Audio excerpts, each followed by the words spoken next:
Our Wolf Boy, kasalukuyang palimpong palabas. Congratulations sa Rapgel. Ang tambalang Robin Angeles at Angela Muji mula po sa Viva Entertainment sa direksyon ni Crisanto Aquino. Ang ganda nung pelikula. Alam mo ito, unahin ko muna si Direk Chris. Kasi marami mga pelikula na ako napanood niya na bilib na bilib ako at hinahangaan ko talaga siya sa paghawak niya ng material, lalo na pagsasalita niya, yung backdrop niya ba, yung mga ganitong backdrop, yung mga puno, ilog, bundok, ang ganda ng cinematography niya, kasi sasabihin ko cinematografiya, na biglang cinematography, ang ilaw, ang galing niya, ang galing niya sa ganung aspeto, kasi itong kwento ng A Werewolf Boy ay parang adaptation ng isang kilalang Korean ba or parang foreign na inadapt dito sa Philippines, binagyan ng Pinoy touch. Maganda yung presentation niya at perfect na perfect bilang magka-love team or magka-tandem si Angela at saka si Robbie. Pareho silang magaling na batang artista, pero mas gusto kong pansinin at hangaan at palakpakan si Robin Angeles kasi napakahirap ng role niya bilang isang, alam mo yun, bilang isang werewolf boy na nagtatransform nga into a lobo. Tapos most of the time, ang mga scenes niya talagang hindi siya nagsasalita. Very mabibilang mo lang yung mga eksena na natututo siyang mag-utter, magbigay ng magsambit ng mga words at hindi pa incomplete sentences. Ang galing ng bata, tsaka mahal siya ng screen. Mahal siya ng screen, although sa personal gwapo itong batang to. Pero iba siguro nga talagang niya, ang ganda siguro nung ginawang workshop sa kanilang dalawa. And in all fairness dito, kaya gumagaling si Robin dahil napakagaling din mag-suporta nito ni Angela na bilang isang may asthma or may hika doon sa role niya.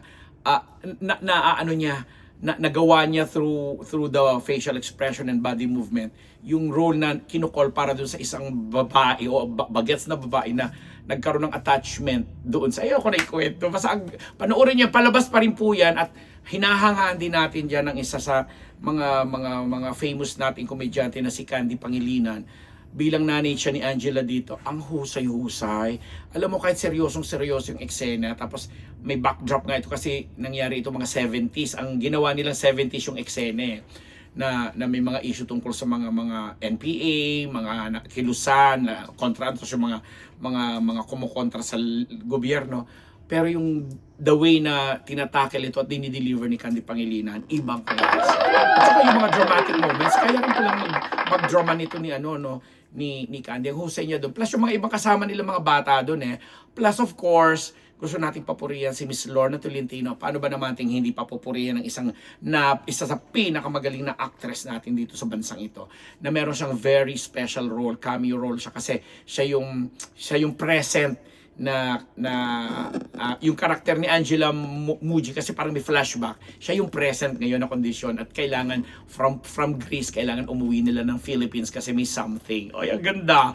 Yung palang bibitinin namin kayo doon. Panoorin niyo po yan, lalo-lalo na inibitahan natin yung mga Rapgel fans kasi last December pa natin ito pinag-uusapan kasi nga ito yata yung nung pinalabas yata yung teaser nito doon, umabot siya ng mga 20 million something, or correct me if I'm wrong, baka nga mas mataas pa sa teaser pa lang yan. Kaya since ito rin yung unang local movie na ipinalabas ngayong 2026 after ng Metro Manila Film Festival na extend last January 14, ito na nga po yung pinalabas nung January 14 na na hopefully nga ay talaga namang pinilahan, inappreciate, inadmire at pinalakpakan ng mga tagahanga nitong dalawa sa mga batang tandem ngayon sa showbiz na inaasahan din natin na sisikat. Actually, si Robin, with all due respect dito kay Angela Muji na talaga namang napakagaling din, sinuportahan din siya ng kanyang mga kapamilya sa Itbulaga. Doon. Sinuportahan siya na doon nakita namin during the premiere night. At makikita mo talaga na tanggap siya bilang isa sa mga Dabarkans kasi nga po sa mga nanonood din ng Itbulaga, mapapanood na nakikita rin na halos natin araw-araw sa EB itong si Robin na binigyan nga ng magandang break ng Viva. Silang dalawa ang tambalan nila ni Angela. So hopefully yung mga Rapgel fans dyan, keep on continue to support your idols. kasi ang gaganda nila mga role models at magagaling silang artista. O, sabi nga ni Direk Chris Chris Aquino nung pinag-uusapan natin yan, sila yung nakikita niya na mga bagong tandem sa movie na talaga namang magtatagal sa industriyang ito. And on that note, susuportahan lang namin at sasabihin namin, agree kami sa iyo. So, Our Wolf Boy, showing pa rin po, abulin nyo po sa inyong mga sinihan. Ngayong January po yan. At I'm sure naman, paglabas itong vlog kong ito, ay January pa rin. Magandang araw, magandang buhay sa inyong lahat. Ako po ang inyong lingkod, Papa Unbearable Ambet Nabus. Nagpapasalamat sa ating mga sponsors mula sa Ideal Vision, Faces and Curves, ang Simas Philippines, ang MWell, si Mama Shakeable Revilla, ang Gabay Guro, at higit sa lahat po ang mga nakasama namin at mga nakasalamuha dito sa ating mga panulat sa Bulgar, sa Hataw, pati na rin po sa dating Marites University na kung saan nandun po ako. At sana nga po yung mga taga Marites na sumusubaybay din po, keep on subscribing and patronizing us. Thank you very much. Good day.